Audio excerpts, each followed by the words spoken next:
오늘 우리에게 주신 하나님의 말씀 로마서 15장 7절로 13절까지의 말씀입니다. 생명의 샘가 6월 22일 화요일 말씀 열방들아 주를 찬양하라 함께 읽겠습니다. 그러므로 그리스도께서 우리를 받아 하나님께 영광을 돌리심과 같이 너희도 서로 받으라. 내가 말하노니 그리스도께서 하나님의 진실하심을 위하여 할례의 추종자가 되셨으니 이는 조상들에게 주신 약속들을 견고하게 하시고 이방인들도 그 긍휼하심으로 말미암아 하나님께 영광을 돌리게 하려 하심이라. 기록된 바 그러므로 내가 열방 중에서 주께 감사하고 주의 이름을 찬송하리로다 함께 함과 같으니라. 또 이르되 열방들아 주의 백성과 함께 즐거워하라 하였으며 또 모든 열방들아 주를 찬양하며 모든 백성들아 그를 찬송하라 하였으며 또 이사야가 이르되 이새의 뿔이 곧 열방을 다스리기 위하여 일어나시는 이가 있으리니 열방이 그에게 소망을 두리라 하였느니라. 소망의 하나님이 모든 기쁨과 평강을 믿음 안에서 너희에게 충만하게 하사 성령의 능력으로 소망이 넘치게 하시기를 원하노라. 아멘. 어제 참 오랜만에 자전거를 좀 꺼내서 한번 타보려고 이렇게 내놨습니다. 어디를 급히 갈 일이 있어서 자전거를 꺼냈는데 타려고 했더니 체인이 빠져 있는 거예요. 그 체인을 나뭇가지를 구해가지고 소시적에 했던 대로 이렇게 처진 체인을 걸어가지고 위로 이렇게 얹혀서 돌려보려고 끼워보려고 아무리 노력을 해도 안 끼워지는 거예요. 그러니까 제가 그렇게 그 방법으로 했던 것은 그 기어가 없었을 때 했던 방법이고 지금은 기어가 막 여러 개 달려 있어가지고 그 방법으로 하니까 안 되더라고요. 그래서 자전거포가 가까이 있길래 그거 끌고 가가지고 그 사장님한테 부탁을 했습니다. 체인을 좀 끼워달라고. 그랬더니 그 본척만척하고 자기 일을 막 하는 거예요. 그랬더니 제가 좀 급한 일이 있어서요. 이거 부탁하겠습니다. 했더니 그분이 아니 이거 그냥 하시면 되겠구만. 뭐 이런 것까지 해달라고 그러는 거예요. 그래서 이거 좀 제가 해보려고 했는데 잘 안 돼서요. 그랬더니 그분이 그 찌개를 하나 가져오더니 그냥 푹 찔러가지고 한번 휘저으니까 아래서부터 휘저으니까 이게 탁 채워지는 거예요. 근데 그걸 채우면서 그분이 뭐라 그러냐면 아니 자기 손에 기름 묻히기 싫어가지고 우리한테 이런 거 와가지고 우리 손에는 기름 묻히는 건 뭐 괜찮습니까? 뭐 이런 식으로 하면서 짜증을 부리면서 이렇게 한 바퀴 휘저으면서 탁 얹혀놓은 거죠. 그거 보면서 적지 않게 당황스럽더라고요. 너무 쉽게 하는 거예요. 그래서 사장님이 한번 제 딴에는 해보려고 막 이렇게 저렇게 했는데도 안 되는데 그분은 한번 딱 찔러가지고 한번 휙 한 바퀴 돌리니까 그게 체인이 탁 얹혀지는 거예요. 그래서 너무 쉽더라고요. 그래서 죄송합니다. 그러고 그분은 확 뒤돌아서 들어가 버렸어요. 매장 안으로. 그래서 이게 도대체 뭔 상황인가? 이런 거 부탁하면 안 되는 건가? 그래서 제가 상황을 잘 못 읽겠더라고요. 그러니까 그분 입장에서는 그런 거예요. 아니 자전거 타는 사람이 이런 것도 몰라? 근데 제 입장에서는 자전거를 타본 적이 너무나도 오래됐고 그리고 이거 기어는 내가 잘 모르고 해보려고 했는데 안 된 거고 근데 그 사장님 입장에서는 자기는 늘 매일 하던 일이잖아요. 전문가잖아요. 그러니까 그분한테는 너무 쉬운 일인데 그분 입장에서는 아니 다 큰 성인이 자전거 타는 사람이 그것도 몰라? 하면서 이제 오해가 생긴 거죠. 그래서 자기 손에는 기름 안 묻히려고 나한테 가지고 와가지고 이런 것까지 해달라고 그러나 이제 속이 좀 상한 거죠. 그래서 돌아오면서 생각이 문득 이런 생각이 들더라고요. 이게 사람 사는 데에서 이런 갈등이 있겠구나. 교회 안에서도 말이죠.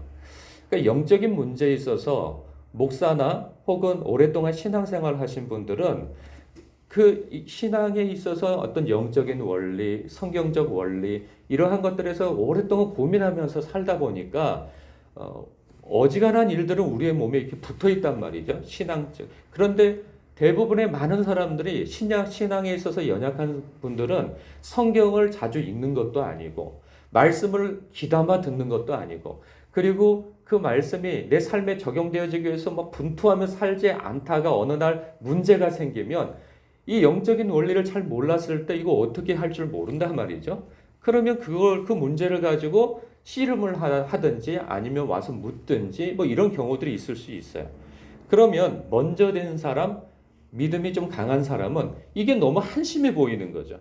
아니, 신앙생활을 그렇게 오래 하고 그랬는데 이걸 어떻게 모를 수가 있어?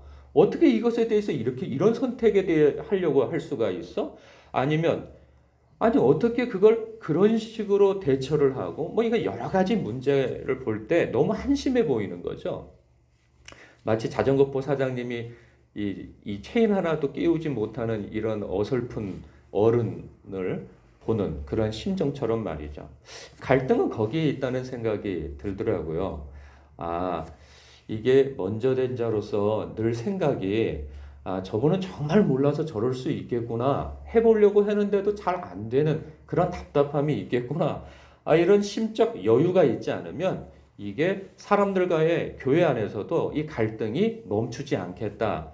뭘 해도 마음의 속상함과 어떤 짜증이 일어날 수도 있고 이러한 일들이 어떤 교회 안에서 분쟁과 갈등의 소지가 될 수 있겠다 싶은 생각이 들면서 어제 그런 작은 사건이 저에게 무엇인가를 깨닫게 하고 사람을 이해하는데 어떤 도움이 되는 사건이었어요.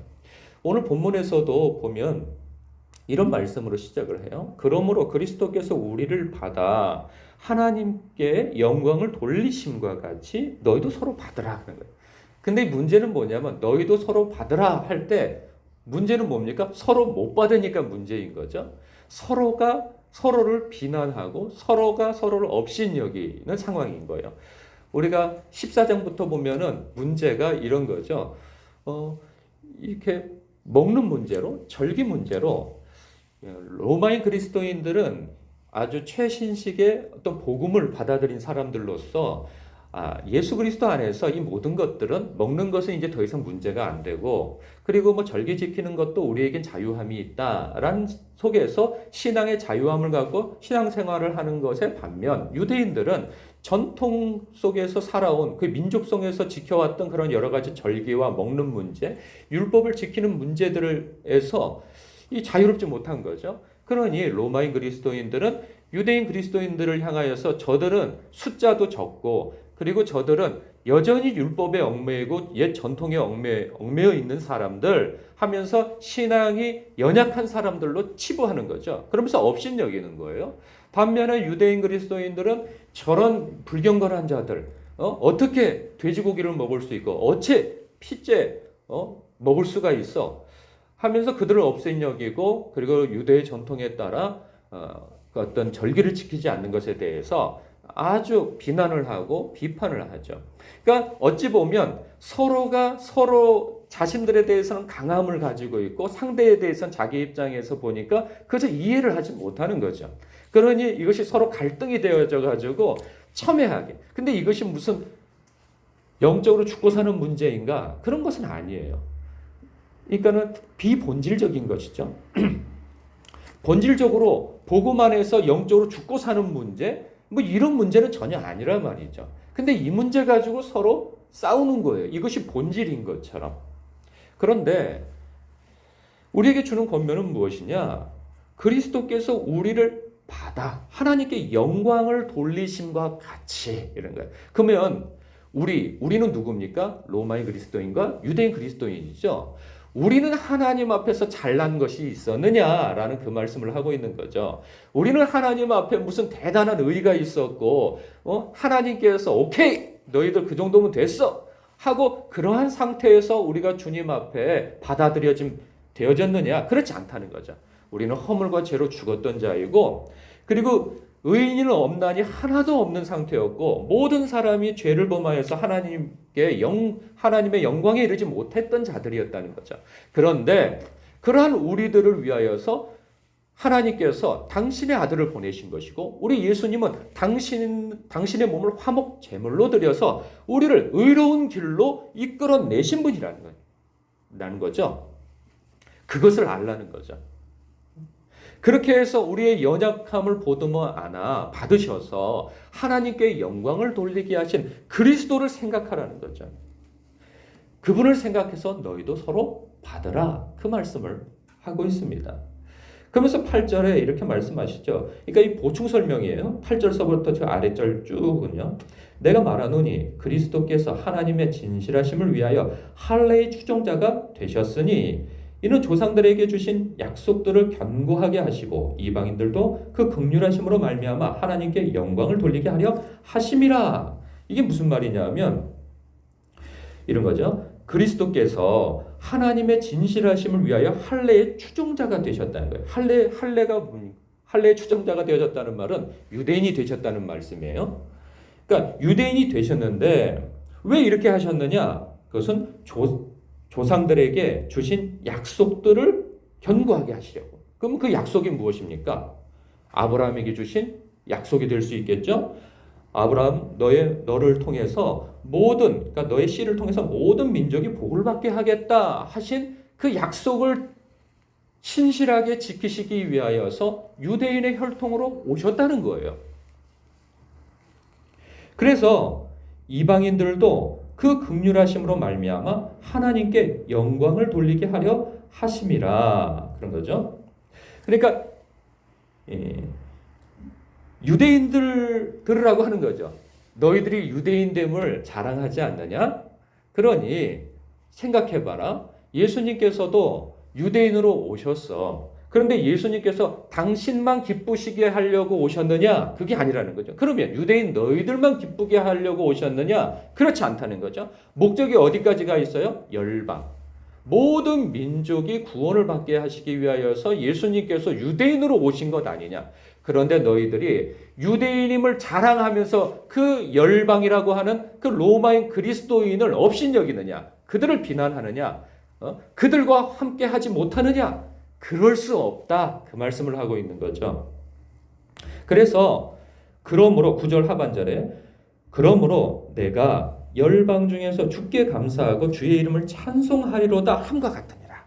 이게 누구의 시편이냐면 다윗의 시편이죠. 다윗의 시편 그 일부를 인용합니다. 그러면서 내가 하는 다윗의 고백에서 열방 중에서 주께 감사하고 주의 이름을 찬송하리로다 라고 고백하는 것처럼 너희들이 그 다윗을 중요하게 생각지 않느냐? 믿음의 선조로서 그 다윗처럼 너희 유대인 그리스도인들도 내가 열방 즉 로마인 그리스도인들 중에서 그들과 함께 주께 감사하고 주의 이름을 찬송하리로다 라고 하는 그 고백이 있는 삶을 살도록 하라 라는 그 말씀에 권면을 하고 있는 것이죠. 그러면서 10절에서는 이번에는 누구에게 권면을 하겠습니까? 로마인 그리스도인들을 향하여서 또 권면을 하는 거죠. 이르되 열방들아 주의 백성과 함께 즐거워하라 하였으며 이도 역시 시편의 말씀을 인용한 것입니다. 그러니까 열방들은 누구겠어요? 유대인을 제외한 모든 민족이 되겠죠. 그러면 이 서신을 받는 사람들은 로마인 그리스도인이 될 겁니다. 열방들이라 하면 이 로마인 그리스도인들아 주의 백성은 누구겠어요? 유대인 그리스도인이 되겠죠. 유대인 그리스도인과 함께 즐거워하라.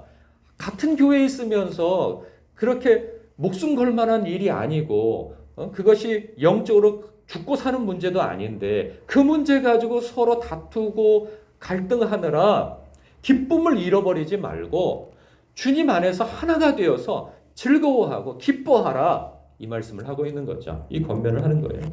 그리고 11절 또 모든 열방들아 로마인 그리스도입니다. 주를 찬양하며 모든 백성들아 유대인 그리스도인이죠. 그를 찬송하라. 그러니까 유대인 그리스도인들아 그리고 로마인 그리스도인들아 함께 주님을 찬송하라. 함께 찬송하라는 거죠. 따로따로 찬송하지 말고 한 공간에 있으면서도 서로 등을 돌리고 있으면서 이 강단을 향하여서는 주님께 찬송한다 그러지 말고 주를 사랑한다 하지 말고 주를 사랑한다면 너희들도 서로 사랑하라.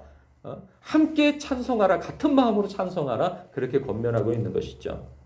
그러면서 12절에 유대인 그리스도인들에게는 한 번 더 권면을 로마인 그리스도인이죠. 로마인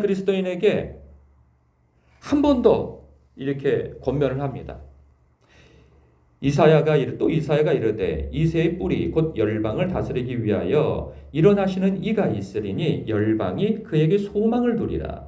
보십시오. 이사야가 이르되 이새의 뿌리면 유대인이죠. 그러니까 이새의 뿌리면 유대인인데 곧 열방을 다스리기 위하여 일어나시는 이 예수 그리스도죠. 있으리니 열방이 그에게 소망을 두리라. 그러니까 열방아, 로마의 그리스도인들아, 예수 그리스도가 유대인들에게 나오셨다. 그러니 너희 유대인들을 무시하지 말고 그들을 좀 받고 그들을 좀 배려하고 하여서 하나가 되어서 같은 소망을 가지고 신앙생활을 하도록 하라 하는 그런 권면이 될 것입니다. 특별히 마지막에 로마인 그리스도인들을 언급한 것은 그들이 그 교회 안에서 강력한 세력을 가지고 있기 때문에, 영적 세력을 가지고 있기 때문에 너희들이 배려를 해도 너희들이 해야지 연약한 자들이 할 수 있겠느냐. 그러니 너희들이 그 연약한 유대인 그리스도인들을 위하여서 먼저 된 자가 그들의 편을 좀 이해를 하고 그 체인을 미련해가지고 위에서부터 걸려고 하는 그 미련함을 너무 나무라지 말고 너는 그것에 능력이 있으니 아래서부터 걸어서 이렇게 올려서 아유 이게 잘 안 되셨나 보죠. 이렇게 좀 해줘라 그런 거죠. 응? 그러면서 기도로서 마무리합니다. 소망의 하나님이 모든 기쁨과 평강을 믿음 안에서 너희에게 충만하게 하사 성령의 능력으로 소망이 넘치게 하시기를 원하노라. 우리 편에서는 사실 이 말씀이 크게 와닿지는 않습니다. 오늘날 우리가 뭐 먹는 문제 때문에 서로 다투는 일은 교회 안에서 그렇게 없고 절기 지키는 문제 때문에 교회 안에서 다툼은 없습니다.